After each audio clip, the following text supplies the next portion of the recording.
આજે આપણે વાત કરશું ગોવિંદ પારેખના 200મા પેજની. એમાં પહેલાં આપેલું છે દીપન. તો દીપન એટલે કે જે હે ને અગ્નિનું દીપન કરે, એટલે કે અગ્નિને દીપ્ત કરે પણ આમનું પાચન ના કરે, એને કહેવાય છે દીપન. તો એ કોણ કરે છે? તો મીશી એટલે કે સોંફ એટલે કે વરિયાળી. પાચન, તો પાચન એ ખાલી પાચન કરશે, તો એ શું કરે? કેવલ આમનું પાચન કરશે પણ અગ્નિને દીપ્ત નહીં કરે.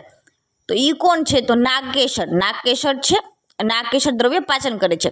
દીપન પાચન બંને કોણ કરે છે? તો ચિત્રક કરે છે. તો આપણને ખબર, આપણે ઓપીડીમાં ચિત્રક આદિ વટી આપતા હોય, કારણ કે શું કરે? દીપન પાચન બંને કરતું હોય. એટલે સમશમન એટલે કે દોષોનું શોધન કર્યા વગર જ શરીરની અંદર જ દોષોને સમ કરી દે, તો એને કહેવાય છે સમશમન. તો એ કોણ છે? તો અમૃતા એટલે કે ગુડુચી. તો આપણને ખબર છે સમસમની વટી, તો એની અંદર ગુડુચી હોય. તો સમશમન કોણ કરે? તો ગુડુચી કરે.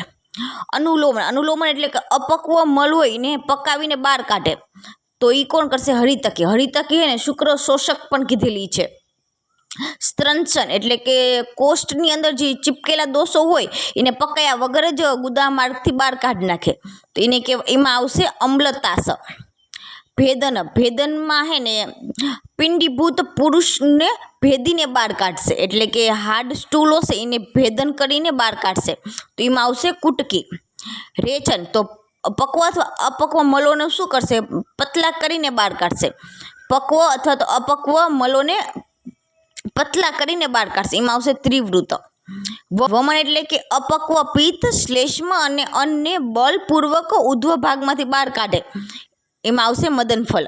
સંશોધન એટલે કે સંચિત મલને ઉધ્વ ભાગ અથવા તો અધ ભાગમાંથી બહાર કાઢે, એમાં આવશે દેવદાલી ફળ. તો એમ યાદ રાખવાનું કે શોધન કોણ કરે? દેવ કરે. અને સમશમનમાં આવશે અમૃતા ગુડુચી. હવે આપણે વાત કરશું છેદન. તો છેદનમાં શું આવે છે? ચીપકેલો કફ હોય ને એને બળપૂર્વક કાપીને દૂર કરે, એને કહેવાય છેદન. તો છેદનની અંદર એમ યાદ રાખવાનું કે મરેલી શિલા, એક શિલા હે મરી ગઈ, તો મરેલી શિલાનું ક્ષારથી છેદન કરો. તો મરેલી એટલે કે મરીચ શિલા એટલે કે શિલા જતું ક્ષાર એટલે કે ક્ષારથી છેદન એટલે કે છેદનમાં આવશે. આઈએમપી છો પૂછાય છે છેદનવાળા. લેખન, તો લેખનમાં શું આવશે? કે દોષ અને ધાતુ હોય એને સુકાવીને એને ખુરચ કરે એટલે કે સ્ક્રેપિંગ કરીને બહાર કાઢે.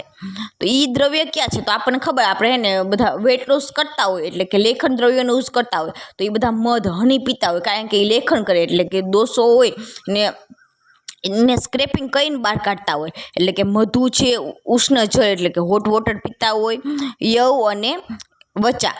હવે આપણે વાત કરશું ગ્રાહી એટલે કે દીપન પાચન કરતાં એ શું કરે? કે શરીરસ્થ દ્રવો હોય ને એને સૂકવી દે, એને કહેવાય છે ગ્રાહી. ગ્રાહીની અંદર આવશે, આમને એમ યાદ રાખવાનું, સ એટલે કે સૂંઠી, જ એટલે કે જીરક અને ગ એટલે કે ગજપીપળી.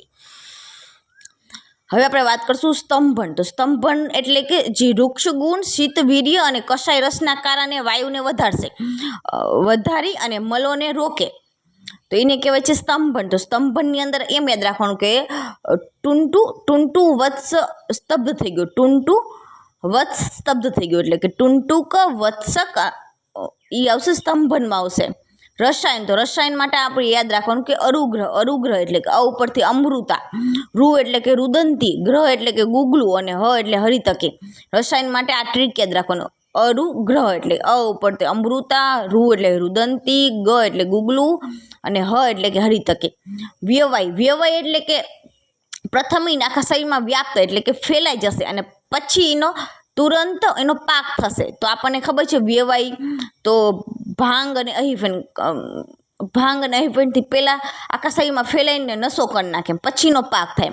વિકાસી એટલે કે સંધિ બંધનોને શિથિલ કરી નાખશે અને ઓજને ધાતુથી પૃથક એટલે કે અલગ કરી નાખશે, એને કહેવાય વિકાસી. એટલે એ સીધી ડીપ અસર કરે, એમ કે પહેલાં સંધિ ઉદીને પહોંચી જાય અને ઓજને પહેલાં અસર કરે એમ. આવશે ક્રમુદ એટલે કે સોપારી અને કોદવ. હવે આપણે વાત કરશું મદકારી. તો મદકારી એટલે આપણને ખબર છે આલ્કોહોલ મદકારી હોય તો એ શું કરે? તમોગુણ પ્રાધાન્યના કારણે બુદ્ધિનો લોપ કરી નાખે, એટલે કે બુદ્ધિનો થોડાક ટાઈમ માટે નાશ કરી નાખે એમ. તો એમાં શું આવશે? મદિરા અને સુરા. પ્રમાથી, તો પ્રમાથી દ્રવ્ય શું કરશે? તો એમના વીર્યના બળથી સ્ત્રોતોમાં જે સંચિત દોષ હશે એને બહાર કાઢશે એમ. કે પ્રમાથી શું કરે કે એના બળ પ્રમાણે, વીર્યના બળ પ્રમાણે સ્ત્રોતોમાં જે એટલા દોષ હશે એને સંચિત દોષને બહાર કાઢી નાખશે. એમાં આવશે મરીચ વચા, તો મરી ગઈ વચા પ્રમાથીથી, તો મરી ગઈ વચા પ્રમાથીથી, તો મરીચ વચા. અભિષ્યંદી, તો અભિષ્યંદીમાં એના ગુણ પૂછાય, તો એમાં ક્યાં ગુણ હોય? તો પિચ્છિલ અને ગુરુ ગુણના કારણે શું કરે? રસ્વ શિરા હોય એમાં અવરોધ કરે અને ગુરુતા ઉત્પન્ન કરે. એમાં આવશે દધી, એટલે કે આપણે રાતે દહીં ના ખાવું જોઈએ, કારણ કે શું રસવાહી શિરાઓમાં અવરોધ કરે છે અને ગુરુતા ઉત્પન્ન કરે, એટલે રાતે આપણે દહીં ના ખાવું જોઈએ, કારણ કે એ અભિષ્યંદી હોય છે. યોગવાહી, તો એ શું કરે? યોગવાહી એટલે કે આપણે બીજા દ્રવ્યની અંદર એને મિક્સ કરીને તો એ પચતા જે બીજા દ્રવ્ય હોય એના બધા ગુણ રહે ને પોતાની અંદર ગ્રહણ કરી લે. એટલે જ આપણે છે ને એમાં શું આવશે કે મધુ, જળ, તેલ, ઘૃત, પારદ અને લોહ. એટલે જ આપણે એને મધની અંદર ઔષધ મિક્સ કરીને બાળકોને આપતા હોય, કારણ કે એ શું કરતું હોય?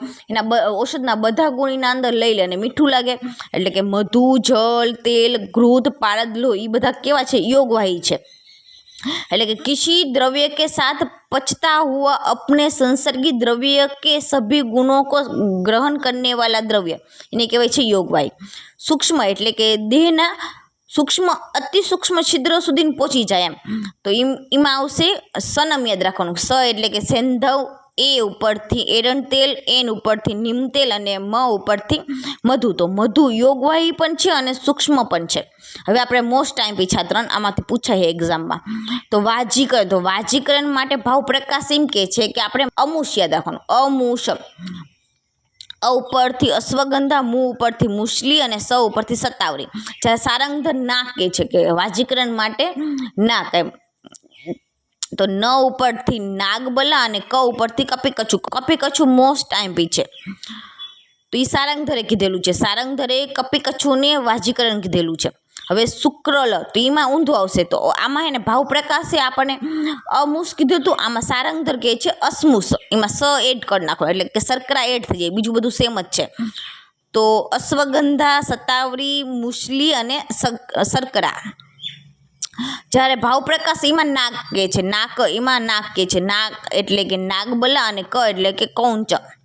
શુક્ર રેચક, તો શુક્ર રેચકમાં સારંગધર એમ કહે છે કે બૃહતિ ફલ.